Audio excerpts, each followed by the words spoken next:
E aí, gente, tudo bem com vocês? O vídeo de hoje vai ser sobre estudo investigativo. E vocês já vão entender o que é que eu quero dizer com isso. Give me problems. Give me work. Então, nessa animação hoje parece que a gente vai jogar Minecraft.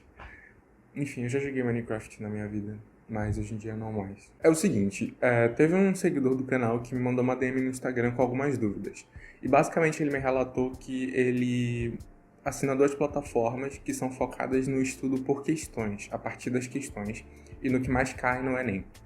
E aí ele tinha algumas dúvidas. Uma delas era se eu concordava com esse método, e vocês já sabem que eu concordo, já falei um monte de vezes sobre isso aqui no canal. E a dúvida que gerou esse vídeo aqui foi a seguinte: ele queria saber, de fato, como é que ele fazia para estudar a partir do erro das questões. Ele me perguntou também se eu não achava melhor, pelo fato de, segundo ele não ter uma base muito boa, se eu não achava melhor ele criar uma base antes para depois fazer isso.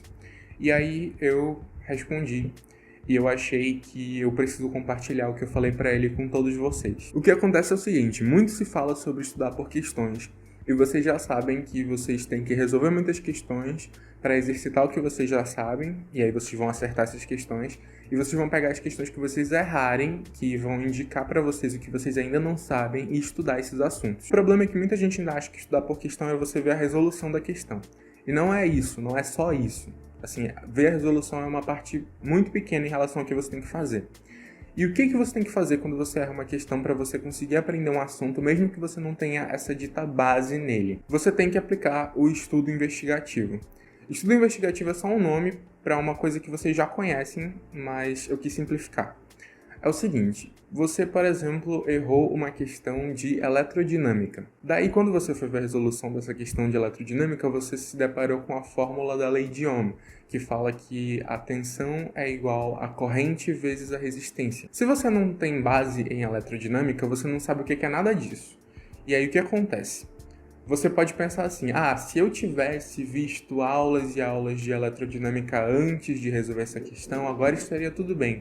Não necessariamente isso é verdade. Inclusive, esse foi um relato desse seguidor que falou que ele já tentou estudar dessa forma várias vezes e ele percebia que ele estudava e assistia várias aulas, e aí ele ia resolver uma lista de várias questões e errava a maioria dessas questões. Porque qual é a mudança de chave quando você estuda por questões? Quando você errou a questão de eletrodinâmica, você criou uma demanda para o seu cérebro.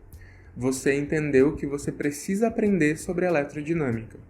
E não só você precisa estudar eletrodinâmica num sentido mais geral. Você vai perceber que você precisa estudar os assuntos que estão envolvidos ali naquela questão. Então, quando você olha uma resolução de uma questão e se depara com a lei de Ohm, e você não sabe nem o que é tensão, nem o que é corrente, nem o que é resistência, o que você tem que fazer é uma investigação para pesquisar o que são cada uma dessas coisas. Nisso, você vai lá e assiste uma aula sobre tensão elétrica. E aí você vai ver que a tensão elétrica é uma diferença de potencial elétrico que permite a movimentação das cargas.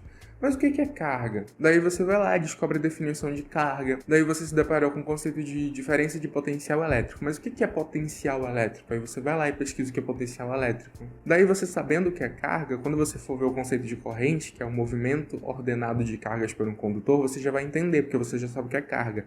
Quando você for ver o que é uma resistência, você já vai entender também, porque você já sabe o que é condutor, você já sabe o que é carga, você já sabe que a carga passa por ali, e que se tiver uma dificuldade vai ser uma resistência, você vai entender esse conceito. Então é um estudo regresso, é um estudo investigativo, porque a cada ponto que você descobre que você não sabe, você vai lá e estuda sobre isso. Aí você pode estar pensando assim: mas pô, Felipe, eu vou fazer isso em todas as questões? Não vai dar tempo, não existe tempo para isso. Você não vai precisar fazer isso em todas as questões. Muito provavelmente você vai fazer isso em uma questão que você errou para descobrir esses conceitos, e aí mais para frente você vai errar outra que você vai descobrir novos conceitos da eletrodinâmica, da eletrostática, e aí nas próximas questões você já vai ter esse conhecimento e você vai conseguir passar a acertar essas questões. E perceba que mesmo você não tendo a base inicial, quando você começou a investigar sobre os conceitos que você não sabia, você foi chegando tão longe que você descobriu, você criou uma base para você. Eu tenho um exemplo vivo, que sou eu mesmo. Isso aconteceu comigo recentemente, inclusive eu dei esse exemplo pro rapaz que me perguntou isso, que foi assim: eu tinha muita dificuldade com essa questão de inox. E eu nunca conseguia decorar a história lá de o inox fixo dos materiais e tudo mais. E aí eu pensei assim: bom, eu preciso aprender isso aqui, porque não tá dando certo decorar. Aí o que eu fui fazendo? Eu fui voltando. Eu cheguei num ponto em que eu tava estudando o átomo, inclusive tem uma aula de atomística aqui no canal, e aí eu estudei toda a movimentação do elétron, os modelos atômicos, o que era spin, aí depois eu fui estudar distribuição eletrônica para descobrir o conceito de camada de valência para chegar na tabela periódica, e aí com isso eu consegui aprender como funciona a questão do NOx nos elementos, e é muito simples. E atenção, se liga aí que é a hora da revisão. Dentro das famílias A da tabela periódica, logo no começo, a primeira e a segunda família, elas são de metais, né? Tem os metais alcalinos e os metais alcalinos terrosos. Os metais, eles têm uma tendência de perder elétrons para se estabilizar segundo a regra do octeto. Isso tudo, regra do octeto, tendência de perder elétrons, isso tudo foi aprendendo. Aí o que acontece? Lá na tabela periódica, essas famílias, elas indicam quantos elétrons tem na camada de valência de cada um desses elementos. Então, na família 1A, eles têm um elétron na camada de valência. Então, eles vão querer perder um elétron. Isso vai fazer com que o NOx fixo deles seja mais 1. Por que mais 1? Porque ele vai perder elétron, então ele vai ficar com um excesso de uma carga positiva. A mesma coisa na família 2A, que ele vai perder 2 elétrons e vai ficar com 2 excessos de carga positiva. E aí, por exemplo, lá na família 6A, que é a família do oxigênio, o oxigênio tem 6 elétrons na camada de valência, o que significa que ele quer ganhar 2 elétrons para se estabilizar e ficar com 8. Então o NOx fixo do oxigênio vai ser menos 2, porque ele quer ganhar 2 elétrons, então ele vai ficar com 2 excessos de carga negativa e o NOx dele vai ser menos 2. Então vocês percebam que agora eu entendi todo esse processo e eu não esqueço mais. Só que para eu conseguir ter formado todo esse raciocínio na minha cabeça, eu fui voltando. Eu parti do fato de que eu queria saber o que era NOx e como saber o NOx fixo desses elementos, e eu fui chegar lá no elétron. Então foi um caminho voltando para que eu conseguisse entender tudo. Eu criei uma base, de fato, nesse assunto. E assim com vários outros conteúdos. E vocês vão perceber que o estudo dessa forma é muito mais produtivo porque você se sente muito mais motivado. Quando você está assistindo uma aula só por assistir, você não necessariamente sabe para que você vai usar aquilo.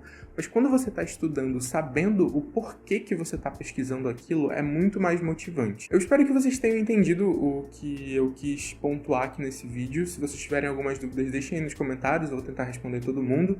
E eu vejo vocês na semana que vem. Se vocês quiserem me mandar dúvidas lá no Instagram, eu tô um pouco sem tempo de responder na hora, porque eu também tô trabalhando como um editor de vídeo freelancer, então eu não tô só com o canal, mas toda vez que eu tenho tempo eu respondo todo mundo e às vezes surgem uns questionamentos bacanas que se transformam em vídeo. O meu Instagram tá aparecendo aqui na tela pra vocês, se vocês quiserem seguir lá, eu vou achar muito interessante.